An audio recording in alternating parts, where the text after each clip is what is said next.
இந்த கர்மத்துக்கு தான் அது அஜித் சார் சொல்லிடுறாரு என்னன்னு, எங்களோட நிகழ்ச்சிகளுக்கு நீங்க தயவு செஞ்சு யாரும் வராதீங்க அப்படின்னு. ஜோசப் விஜய் சார் முதலமைச்சர் அவர்கள் அந்த துக்க நிகழ்வுல கலந்துக்கிட்டாங்க. உஷா மேடமும் கூட வந்திருந்தாங்க. உங்களுக்கு ஆதாயம் தேடுறதுக்காக இந்த மாதிரி ஒரு விதண்டாவாதம் எதுனா பண்ணுவீங்க. அதனால தான் அஜித் சார் முன்கூட்டியே இந்த மாதிரி கர்மம்லாம் எனக்கு வேணாம், என்ன ஆளை விடுங்கப்பா சாமி. நீங்க அடுத்தவங்க நிகழ்ச்சியில நீங்க போய் ஏதோ ஒண்ணு உங்களுக்கு குளிர்காயறதுக்காக நீங்க தானே ஓட்டு போட்டு ஜெயிக்க வச்சது. எதற்காக? அஜித் சாரோட தாயார் அவங்க மறைந்து விட்டார்கள். அந்த துக்க நிகழ்ச்சிக்கு நமது மாண்புமிகு திரு ஜோசப் விஜய் சார் முதலமைச்சர் அவர்கள் அந்த துக்க நிகழ்வில் கலந்துக்கிட்டாங்க. அப்போ அவங்க வரும்போது திரிஷா மேடமும் கூட வந்திருந்தாங்க. அதை பல பேர் அதை பல விதமாக திரிச்சு பேசியிருந்தீங்க. நான் இப்போ உங்களை பார்த்து ஒரு கேள்வி கேட்குறேன். அவங்க ஏற்கனவே விஜய் சாரும் திரிஷா மேடமும் ஏற்கனவே 4-5 படம் ஒன்றா சேர்ந்து நடித்தவங்க. அந்த ஒரு நட்பு முறையில் அவங்க அந்த துக்க நிகழ்ச்சிக்கு வந்திருக்காங்க. வந்திருக்கிறது வேற ஏதோ நிகழ்ச்சி இல்லைங்க, துக்க நிகழ்ச்சி. அந்த துக்க நிகழ்ச்சிக்கு வந்திருக்கவங்கள துக்கம் விசாரிச்சுட்டு போகிறதுக்காக தான் வந்திருக்காங்க. ஆனால் கொஞ்சம் கூட மனசில் ஈவு இறக்கம் இல்லாமல் நீங்கள் வாயில் வந்ததெல்லாம் கண்டபடி விஜய் சாரையும் திரிஷா மேடமும் பேசுகிறீங்களே, ஒரு நட்பை கொச்சப்படுத்தாதீங்க, புரியுதுங்களா? அவங்க ஒரு படம் 2 படம் இல்லை, 5-6 படம் ஒன்றா நடித்தவங்க. அந்த ஒரு நட்பு முறையில் அவங்க வந்திருக்காங்க. ஏன் இப்போ சமீபத்தில் ரிலீஸ் ஆன அந்த லீடர் படத்தோட ஹீரோ லெஜண்ட் அவர்களும் அந்த ஹீரோயின் அவர்களும் பல நிகழ்ச்சிகளுக்கு ஒன்றா போனாங்க. இதுக்காக நீங்கள் அவங்க 2 பேரையும் ஒன்றா சேர்த்து வச்சு பேசுவீங்களா? பேச முடியாதுல்ல. அப்போ இதை மட்டும் ஏன் அப்படி நீங்கள் பேசுகிறீங்க? விஜய் சார் மேலே உங்களுக்கு அப்படி என்னங்க ஒரு ஆதங்கம்? நீங்கள் தானே ஓட்டு போட்டு ஜெயிக்க வச்சது. எதற்காக மாண்புமிகு விஜய் சார் மேலே எதற்காக இந்த மாதிரி ஒரு குற்றம் குறைய சொல்லிட்டு இருக்கீங்க? இது மிகப்பெரிய தவறுங்க. அவங்க 2 பேருக்கும் உள்ள நட்பு அது. ஏன் இதே தான் திரிஷா மேடம் கருப்பு படத்தில் நடித்தாங்க. அந்த ஆடியோ ரிலீஸுக்கு சூர்யா சார் கூட போனாங்க. அப்புறம் படம் ரிலீஸ் அப்போ போனாங்க. அவங்க 2 பேரையும் இணைச்சி வச்சு பேசுனீங்களா? பேசல. அப்போ விஜய் சார் மேலே மட்டும் உங்களுக்கு எதுக்கு அந்த ஒரு கர்வம்? உங்களுக்கு பிடிக்கலையா ஒதுங்கிருங்க. அது ஒரு துக்க நிகழ்ச்சி. ஏற்கனவே அஜித் சார் நொந்து போயிருக்காரு. இந்த கர்மத்துக்கு தாங்க, இந்த கர்மத்துக்கு தான் விஜய் சார் சொல்லிடுறது. அது அஜித் சார் சொல்லிடுறாரு என்னன்னு, எங்களோட நிகழ்ச்சிகளுக்கு நீங்க தயவு செஞ்சு யாரும் வராதீங்க அப்படின்னு. அவர் பல தடவை அவர் பேட்டியிலே சொல்லியிருப்பாரு, ரசிகர்களுக்கும் சொல்லியிருப்பாரு, பொதுமக்களுக்கும் சொல்லியிருப்பாரு.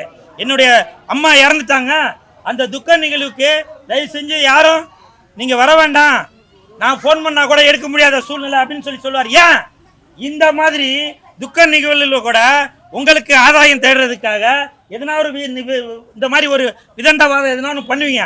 அதனால தான் அஜித் சார் முன்கூட்டியே இந்த மாதிரி கர்மம்லாம் எனக்கு வேணாம், என்ன ஆளை விடுங்கப்பா சாமி அப்படின்னு அஜித் சார் ஒதுங்கிக்கிறாரு. இப்போ தெரியுதா அஜித் சார் ஏன் அதுக்காக ஒதுங்கிக்கிறாருன்னு?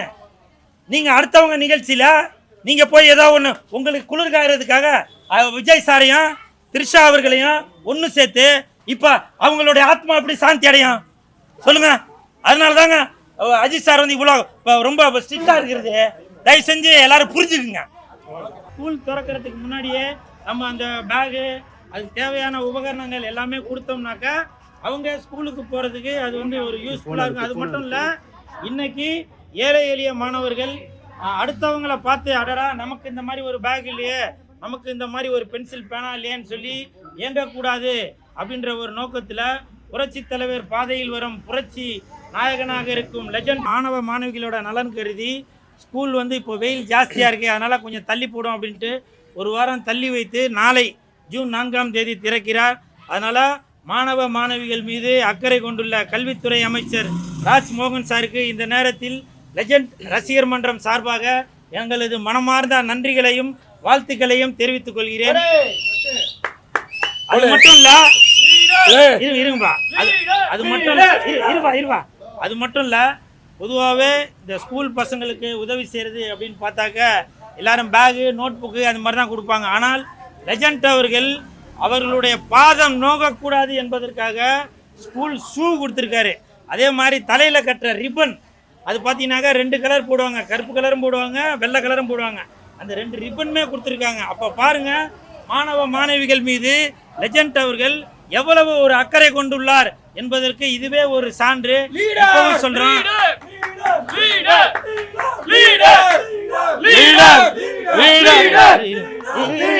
அதே மாதிரி இன்னைக்கு மாணவ மாணவிகளுக்கு எந்த ஒரு உதவியாக இருந்தாலும் லெஜண்ட் ரசிகர் மன்றத்தை சேர்ந்த சுதாகரும் சுரேஷ் அவர்களும் எந்த ஒரு உதவியாக இருந்தாலும் படிப்பு செலவுக்கோ இல்லை மற்றபடி மருத்துவ உதவிக்கோ எதுவாக இருந்தாலும் லெஜண்ட் ரசிகர் மன்றம் முதலில் வந்து நிற்கும். அப்படி ஒரு நல்ல குணம் கொண்டவர்கள் தான் இந்த லெஜண்ட் ரசிகர் மன்ற நிர்வாகிகள் அனைவரும். இந்த நேரத்தில் அனைவருக்கும் எனது மனமார்ந்த நன்றிகளை தெரிவித்துக் கொள்கிறேன். வர வர வரப்பா வர வர கட்டியாச்சு. அகில இந்திய லெஜண்ட் ரசிகர் மன்ற சார்பாக இன்றைக்கும் படிக்கும் ஏழை எளிய குழந்தைகளுக்கு பேக்கு, நோட்டு புக்கு, அவர் ஸ்கூல் சம்மந்தமான எல்லா பொருளுமே இன்றைக்கு நம்ம ரசிகர் மன்ற சார்பாக கொடுத்துருக்கோம். தலைவருடைய நோக்கம் வந்து கல்வி தான் முக்கியம். கல்வி வந்து அவசியம். கல்வி இல்லைன்னா நம்ம வாழ முடியாது. கல்வி இல்லைன்னா எதுவுமே பண்ண முடியாது. ஒரு இதுவுமே தெரியாது. இப்போ படிப்பு தான். அதே மாதிரி தலைவர் வந்து பார்த்தீங்கன்னா ஐயாவுடைய பெருந்தலைவர் ஐயாவுடைய காமராஜர் ஐயாவுடைய வழியை பின்பற்றக்கூடிய தலைவர். அதனால கல்விக்கு முக்கியத்துவம் கொடுப்பார். இன்றைக்கு பார்த்தீங்கன்னா குறைஞ்சது எங்களுடைய தலைவர் வந்து ஒரு 500 குழந்தைங்களுக்கு ஸ்கூல் ஃபீஸ் கட்டியிருக்காங்க. ஃபுல் ஃபீஸை கட்டி நீங்கள் ஸ்கூலுக்கு சேர்த்து விட்ருங்க அப்படி படிப்பு. அதனால் இன்றைக்கு வந்து சைதாப்பேட்டையில் எங்களுக்கு தகவல் கொடுத்தாங்க, இந்த மாதிரி ஸ்கூலுக்கு போகிற குழந்தைங்களுக்கு பேக் இல்லை, அவங்களுக்கு வந்து புத்தகம் இல்லை அப்படின்னு எல்லாமே தலைவருக்கு சொல்லி இருந்தது. சைதாப்பேட்டை ஏரியாவுக்கு எங்கள் ரசிகர் மன்ற சார்பாக ஒரு நோட்டு புக்கு எல்லாமே வழங்கப்பட்டது. அதுக்கப்புறம் பார்த்தீங்கன்னா தலைவருடைய நோக்கம் என்னென்னா உதவி இல்லாதவர்களுக்கு உதவி பண்ணணும். ஒரு ஏழை எளிய யார் வந்தாலும் உதவி பண்ணக்கூடிய ஒரு நோக்கம் தான் எங்களுடைய தலைவருடைய நோக்கம்.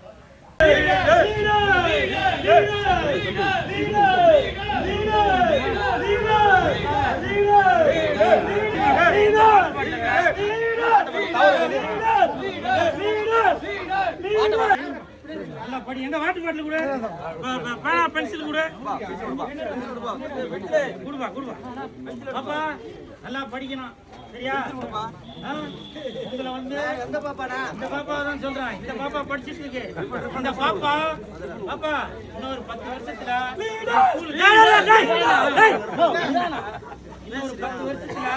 இந்த பாப்பா இரு எல்லாரும் நோட் புக்கு இந்த பேகு அது மட்டும் தான் கொடுத்துட்டு போனோம். ஆனால் லெஜண்ட் அவர்கள் லீடர் அவர்கள் அந்த ஸ்கூல் குழந்தைக்கு தலையில கட்டுற ரிப்பன் வரைக்கும்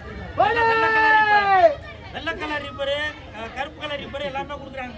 இந்த பாப்பா புடிமா வெள்ளை கலருங்க. போறீங்களா? பேனா கொடுப்பா. பேனா கூட ஓகே. நல்லா படிக்கணும் சரியா? படிப்பியா? பேர் உங்க பேர் சொல்லு. ஸ்ரீநித்யா. லெஜண்ட் அங்கிள் சொல்லு பாப்பா. லெஜண்ட் அங்கிள் சொல்லு. லெஜண்ட் அங்கிள் நீங்க நல்லா இருக்கணும் சொல்லு. ஓகே. கை தட்டணும். இப்ப தட்டாதீங்கடா கையே. தம்பி உன் பேர் என்ன? உங்க பேர் என்ன?